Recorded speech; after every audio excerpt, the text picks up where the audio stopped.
procession of 3,000 military personnel carried the Queen's coffin through London, passing many of the capital's most famous landmarks before its final journey to Windsor Castle. Huge crowds lined the long walk as the procession accompanying the state hearse made its way along the route. Most of those attending the more intimate comital service at St. George's Chapel in Windsor were past or present employees of the Queen's estates. The service ended with her coffin being lowered into the royal vault.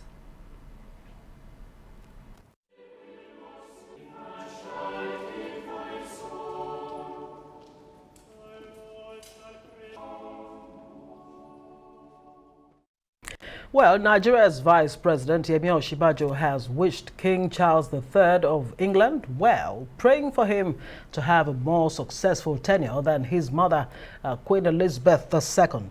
Osinbajo, who represented Nigeria at the funeral of Queen Elizabeth II in London, also stressed that the presence of world leaders at the burial of the Queen shows the level of cooperation among nations of the world. Speaking with newsmen after attending the state funeral of the late British monarch at Westminster Abbey in London, the Vice President prayed for a successful reign for King Charles III.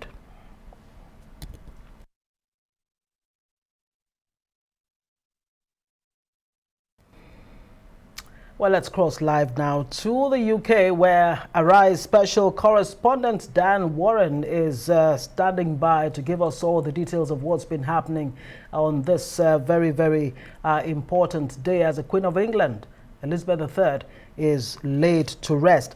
Dan, good to see you. I mean, 500 world leaders invited to this event. What a logistical nightmare was this? Describe to us, of course, what you've been hearing from world leaders. What are they saying about this woman that Nigeria's Vice President has described as the Queen of all nations?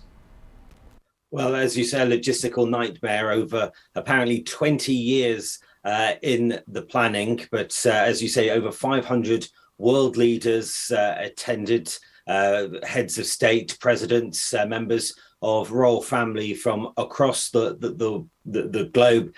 And basically using this as an opportunity to unite, to pay their respects and to mourn somebody that basically Queen Elizabeth knew more heads of state than any other person. And it was like, I think the best way to describe it is a rare moment in time where a lot of the world has something in common, where they all either met her or knew her. And clearly a very big global event. The British media tonight are reporting that a staggering 5.1 billion people watched the service. That's 63% of the world's population either watched it live on television or streaming it, making it the biggest event of its kind in history. And I think by such a big turnout of leaders from around the world representing their countries, it was inevitable that many people from those countries would be tuning in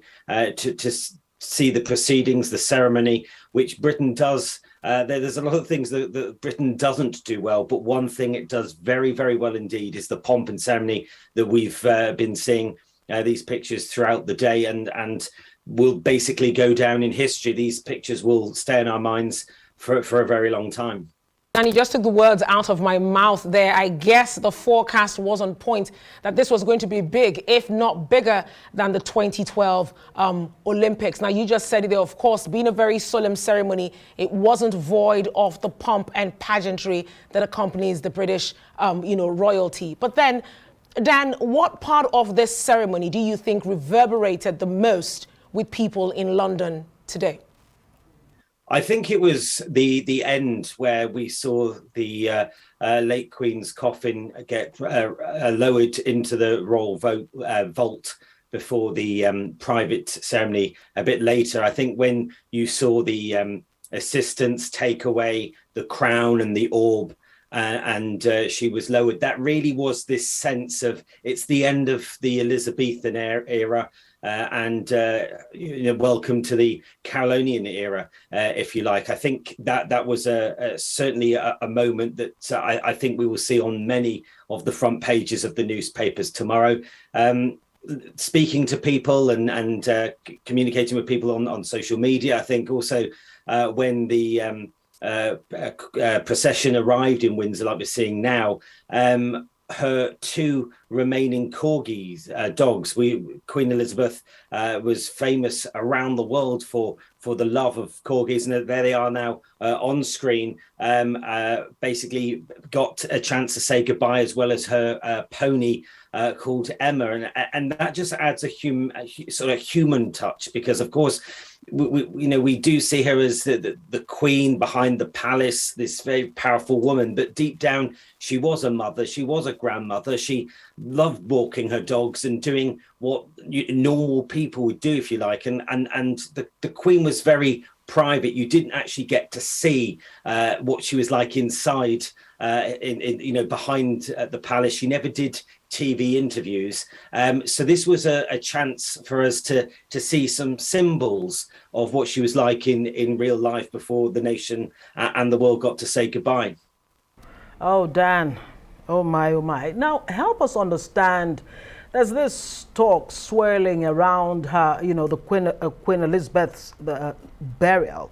Is she going to be put under the ground eventually? Help us understand, maybe as a fly on the wall, of what this burial really is. And there's a lot of talk about the post-Elizabethan era.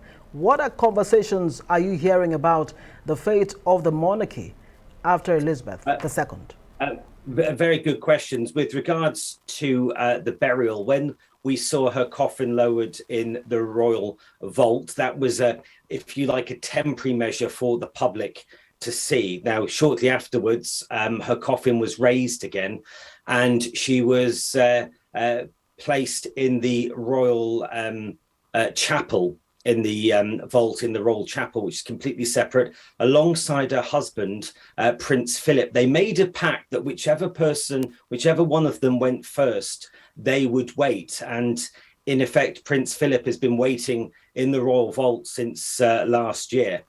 She was also placed next to her mother and her father, and the ashes of her sister also in this royal tomb. And the doors have now been closed. We understand that there is no further room for any more of the family. So that basically locks 2 generations of monarchy for eternity.